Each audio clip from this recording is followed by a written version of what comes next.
Ui, che paura mi hai fatto pigliare. Perché mi hai scedato? Avevamo parlato. E che ti rimarisce? Vogliamo parlare dei neomelodici? A proposito dei neomelodici, non so che tempo fa nasceva uno, ne giorno sì e ne giorno no. Ma nasce uno ogni tanto. Come va? Come va? Stanno in via di estinzione.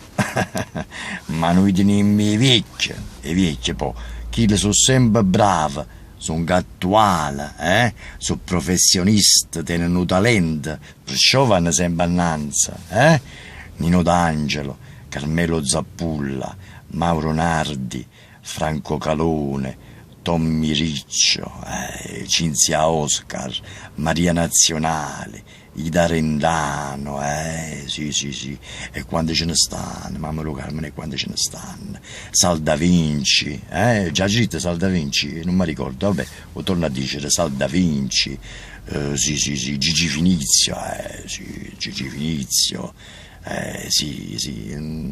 sì, non mi ricordo niente se mi scordo col nome.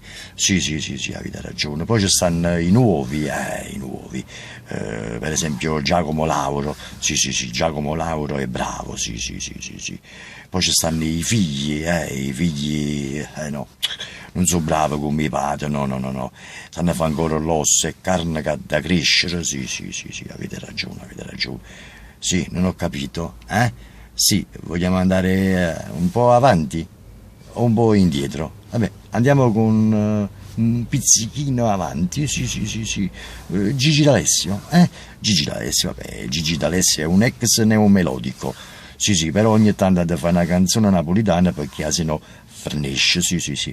La stessa cosa vale pure per, sì, Franco Ricciardi, Sal Da Vinci, Rosario Miraggio, sì. Non ho capito. Mi sono scordato di dicere, sì, Gianni Fiorellino, sì, no, veramente è un fiore ottimo, sì.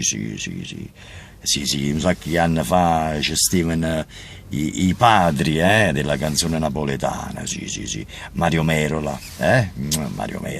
sì, Pino Mauro, Tonino Apicella, Mario Trevi, sì, qualcuno che sta comunque canta ancora, sì, no, sì, so che la che sono, sì, no, avete ragione, sì. Perché i cantanti napolitani si mettono il lente scuro, un cappello, la sciarpa, sì, non si vanno far riconoscere, sì. È più facile poter avvicinare a Vasco Rossi che a certi cantanti napolitani, sì, no, avete ragione. E con questo no, niente tanto per dire qualcosa, arrivederci.